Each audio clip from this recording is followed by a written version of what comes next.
কোরবানি কার উপর ওয়াজিব, কোরবানির সাথে আকিকা করা যাবে কিনা, কোরবানি যারা যারা মিলে দিচ্ছি দুই একজন যদি বেনামাজি হয় একসঙ্গে কোরবানি দিলে কোরবানি হবে কিনা, আমরা যারা কোরবানি করছি সেই কোরবানির গোশত দিয়ে বিবাহ শাদীর অনুষ্ঠান করা যাবে কিনা, আরও অনেকগুলো প্রশ্ন যেহেতু কোরবানি রিলেটেড একসাথে আমরা উত্তর দিয়ে দিই। 1 নম্বর উত্তর হচ্ছে কোরবানি ওয়াজিব ওই ব্যক্তির উপরে, জাকাত যার উপরে ফরজ তার উপরেই কোরবানি আবশ্যক। যদি আপনি জাকাত নাও দেন কিন্তু আল্লাহ তাআলা আপনাকে স্বাবলম্বী বানিয়েছেন, মোটামুটি আপনি সচ্ছলভাবে চলাফেরা করতে পারেন, আল্লাহ তাআলা আপনাকে সচ্ছল রেখেছেন, এমন ব্যক্তির উপরেও কোরবানি যদি সে দেয়, সে দিতে পারে, কোরবানি তার উপরও আবশ্যক, যদিও তার নেশাব পরিমাণ সম্পদ হয় নাই। ফুকাহায়ে কেরাম এ ব্যাপারে বলেছেন যে সচ্ছল ব্যক্তি সে জাকাত দিবে। এরপরের বিষয় হচ্ছে কোরবানির গোশত দিয়ে আপনি যদি অনুষ্ঠান করতে চান, যে বিষয়টি জানতে চেয়েছেন, হ্যাঁ, কোরবানির বিষয় দিয়ে আপনি বিবাহ শাদীর অনুষ্ঠান হিসাবে আপনি অনুষ্ঠান করতে পারেন, বিবাহ শাদীর যে লোকেরা আসছে তাদেরকে খাওয়াতে পারবেন, কোনো অসুবিধা নেই। এরপরে যে প্রশ্নটি করেছেন যে কোরবানির গোশত কি 3 ভাগ করতেই হবে কিনা, হ্যাঁ, 3 ভাগ করাটা হচ্ছে মোস্তাহাব। কেউ যদি না করে তার কোরবানি হবে না এমনটা বলার সুযোগ নেই। আমরা করার চেষ্টা করব, কারণ আল্লাহ তাআলা সারা বছরই আমাদেরকে কিছু না কিছু খেতে দেন।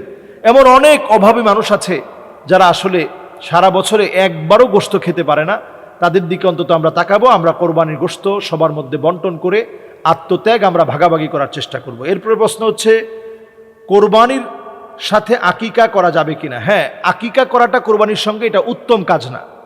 আকিকার একটা নির্দিষ্ট সময় আছে। নবীজি সাল্লাল্লাহু আলাইহি ওয়াসাল্লাম হাদিসের মধ্যে বলেছেন, কুল্লু গুলামিন রহিনাতুন বিআকিকাতিহি তুযবাহু আনহু ইয়াওমা সাবিহি ফায়ুহলাক ওয়া ইউসাম্মা। 7ম দিনে আপনি কি করবেন? আকিকা করবেন। 7ম দিনে পারেন নাই 14তম দিনে করবেন, এরপরে পারেন নাই 21তম দিনে করবেন, এরপরে পারেন নাই আপনি পরে করার চেষ্টা করবেন। এটাকে টেনে এনে আমরা কোরবানির সঙ্গে অ্যাটাচ করব না।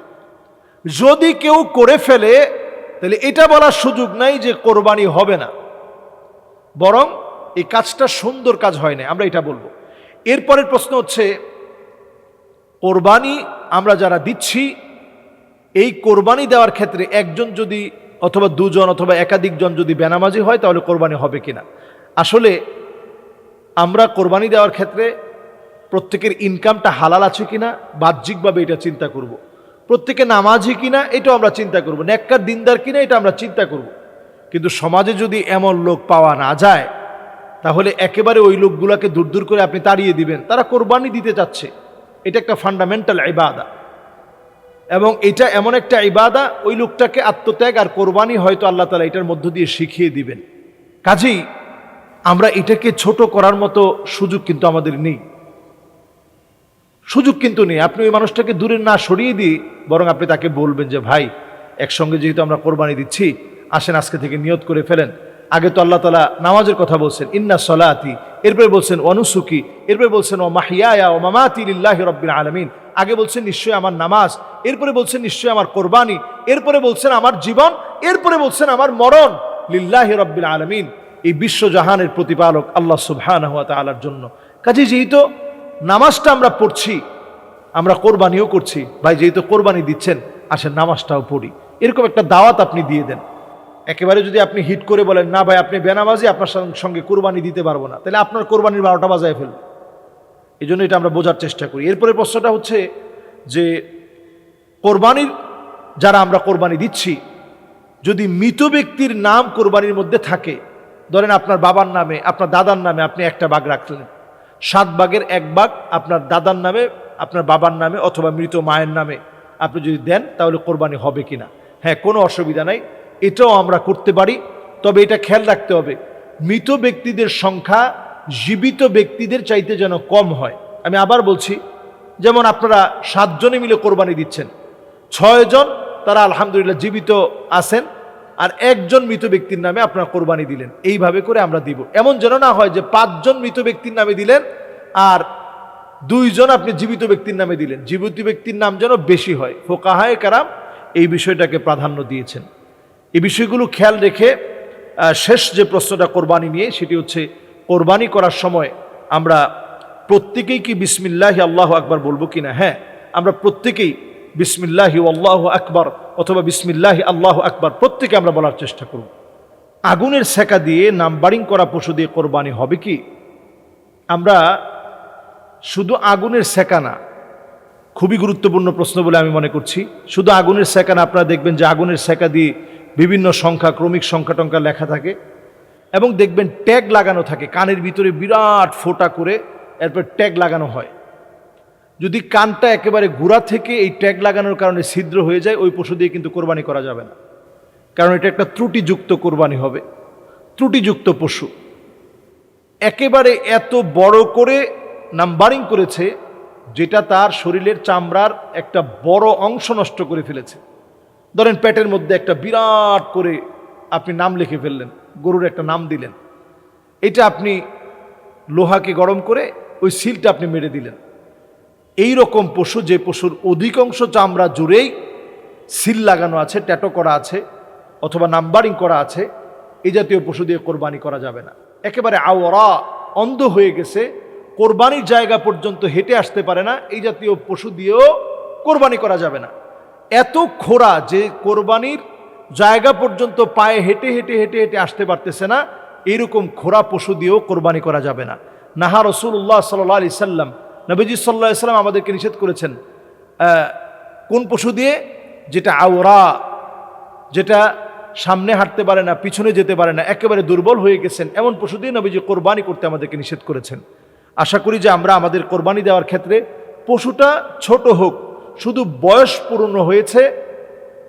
পূর্ণ হয়েছে, দাঁত উঠছে, এই দাঁত উঠা পশুর ক্ষেত্রে বাস আমরা বয়সটা ঠিক রেখে, উটের ক্ষেত্রে আমরা উটের বয়সটা ঠিক রাখবো, গরুর ক্ষেত্রে 2 বছর পূর্ণ হয়েছে, দাঁত উঠে গেছে, আমরা বয়সটা ঠিক রেখে, ছাগলের ক্ষেত্রে আমরা 1 বছর বয়সের হয়েছে, আমরা সেটা দেখে, মহিষের ক্ষেত্রে বয়স পূর্ণ হয়েছে, এরকম দেখে আমরা বয়সটা দাঁত দেখে নির্ধারণ করব। নির্ধারণ করে যিনি বিক্রি করতেছেন তার কাছ থেকে আমরা ইনশিওর হব যে ঠিক আছে কিনা বয়স ঠিক থাকলে ওই পশু দিয়ে আমরা কোরবানি করব। খুব বড় পশু কোরবানি দেওয়ার কথা বলা হয় নাই, ভালো পশুটা কোরবানি করবেন, আল্লাহর জন্য কোরবানি করবেন। আল্লাহ যেন আমাদেরকে বোঝার তৌফিক দান করেন। মোহতারাম, এক কোরবানির পশু হারিয়ে গেলে করণীয় কি? কোরবানির পশু যদি ভাই হারিয়ে যায় তাহলে আপনাকে কোরবানি দিতে হবে। আল্লাহ তাআলা যদি আপনাকে সামর্থ্যবান বানান, আপনি অবশ্যই কোরবানির পশু হারিয়ে গেলে আবার কোরবানির পশু কিনবেন, কোরবানি দিবেন। তবে সমান টাকার হতে হবে না, একই টাকার হওয়া লাগবে না। ধরুন আপনি কোরবানি দিয়েছেন, আগের পশুটা আপনি কিনছিলেন 2 লাখ টাকা, এখন কি 2 লাখ টাকা দিয়ে কিনতে হবে? না, বরং আপনি আপনার সাধ্য মতো যতটুকুন পারেন সামর্থ্য অনুযায়ী দিবেন। এখন কোরবানি যদি আপনি না দেন তাহলে নবীজি সাল্লাল্লাহু আলাইহি সাল্লাম খুবই ভয়ঙ্করভাবে তাদেরকে ভর্ৎসনা করেছেন এবং নবীজি বলেছেন যে যাকে আল্লাহ তাআলা টাকা দিয়েছেন, অর্থ দিয়েছেন, ফালাম ইউদাহি, কিন্তু সে কোরবানি করে নাই, ফালা ইয়াকরাবান্না মুসাল্লানা, সে যেন আমাদের মুসল্লায় না আসে। কেমন যেন নবীজি বলতে চাচ্ছেন যে ওই লোকটার নামাজের দরকার কি, যে কোরবানি করে নাই সে নামাজ পড়বে কি? এজন্য আমরা কোরবানি যাদের তৌফিক আছে হারিয়ে গেলেও কোরবানি করতে হবে। কোরবানির পশুকে যদি কুকুর কামড় দেয় তাহলে করণীয় কি? কুকুর কামড় দিলে আমরা ওই জায়গার গোশতটাকে আমরা ফেলে দিব, কিন্তু কুকুর কামড় দিলে সেই কোরবানির গোশত খাওয়া যাবে না, বিষয়টা মোটেও এমন না। আমরা ওই জায়গার গোশতটা ফেলে দিব যদি ওই প্রাণীটা একেবারে আক্রান্ত না হয়। যদি এমন হয় যে কুকুর কামড়িয়েছে, একেবারে এত জীর্ণ শীর্ণ আর দুর্বল হয়ে গেছে যে এই প্রাণীটা যে কোনো সময় মারা যেতে পারে এবং কোরবানির জায়গায় হেঁটেও যেতে পারতেছে না, এমন দুর্বল হয়ে গেছে, চোখ খুলতে পারতেছে না, তার কামড়টা এমন হয়ে গেছে, এমন বিকট হয়ে গেছে, এখন আর চোখ টোক খুলতে পারতেছে না, যে কোনো মুহূর্তে মারা যাবে, তাহলে এই জাতীয় পশু দিয়ে আমরা কোরবানি করব না, বরং এমনি আমরা জবাই করে আমরা ওই গোশত খেতে পারি, এতে কোনো সমস্যা নাই। কিন্তু ওইটাকে আমরা কোরবানি হিসাবে দিব না। কোরবানি হিসাবে যে পশুটা আমরা দিব সেটা যেন সবচেয়ে উৎকৃষ্ট মানের পশু হয়। আল্লাহ আমাদেরকে বোঝার তৌফিক দান করুক। ঈদুল আযহা বা কোরবানির ঈদে কি কি আমল করতে পারি? 1 নাম্বার কাজ হচ্ছে রাত জেগে আল্লাহ তাআলার কাছে কিছু না কিছু চাবেন। কোরবানির রাতটা আল্লাহর কাছে প্যাকেজ বানিয়ে ফেলবেন। এই রাতে আল্লাহ তাআলা অসংখ্য বান্দাকে মাফ করে দেন।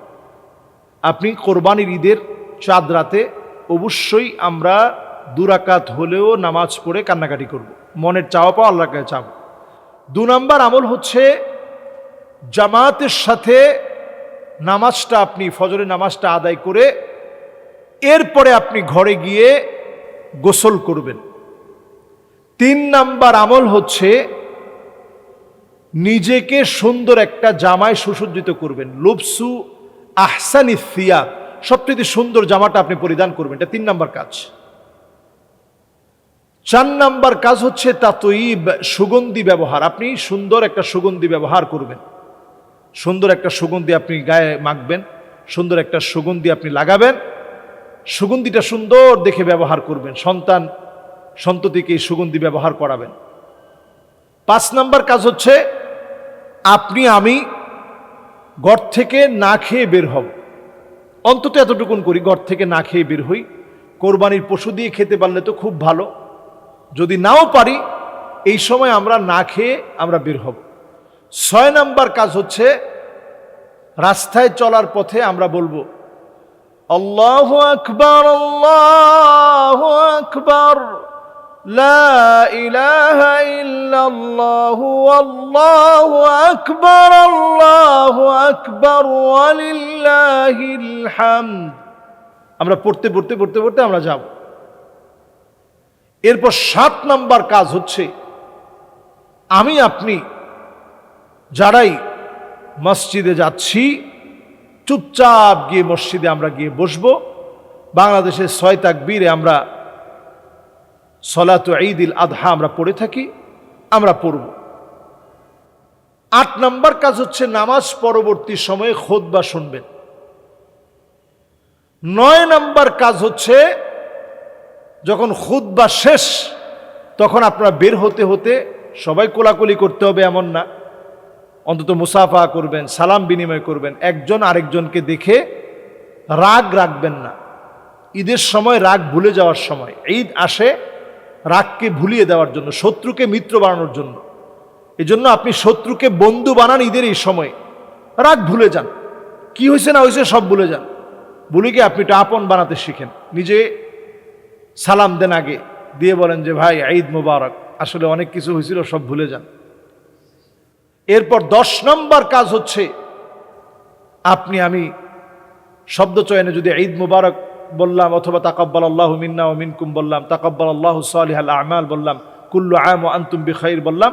10 নম্বর একটি কাজ হচ্ছে আপনি কুরবানি দিতে না পারলেও পশুর পাশে দাঁড়িয়ে যখন জবে করা হচ্ছে বিসমিল্লাহি ওয়াল্লাহু আকবার, বিসমিল্লাহি ওয়াল্লাহু আকবার, বিসমিল্লাহি ওয়াল্লাহু আকবার, আপনি বলার চেষ্টা করি। এটা একবার না বলি, একাধিকবার বলার চেষ্টা করি। বিসমিল্লাহি ওয়াল্লাহু আকবার, জবাই চলতেছে তখন আপনি বলতে থাকেন বিসমিল্লাহি ওয়াল্লাহু আকবার, বিসমিল্লাহি ওয়াল্লাহু আকবার, বিসমিল্লাহি ওয়াল্লাহু আকবার। এই যে বলতেছেন, আল্লাহ তাআলা কিন্তু এর দ্বারা অনেক অনেক অনেক সওয়াব দিচ্ছেন। এই আমলগুলো আমরা ঈদুল আযহা বা এই সময়ের সবচেয়ে বড় সুন্নাহ সম্মত আমল বলে মনে করে এই আমলগুলো আমরা করতে থাকি। আল্লাহ রাব্বুল ইজ্জাতুল জালাল আমাদের ঈদকে কবুল করুক। সকলকে ঈদ মুবারক। তাকাব্বালাল্লাহু মিন্না ওয়া মিনকুম সালিহাল আমাল। ঈদ মুবারক। কুল্লু আম ওয়া আনতুম বিখাইর, কুল্লু সানা ওয়া আনতুম তাইয়্যিবুন। ওয়াসসালামু আলাইকুম ওয়া রাহমাতুল্লাহি ওয়া বারাকাতুহু। ইসলামিক লাইফ, জীবন গড়ুন কোরআন সুন্নাহর আলোকে।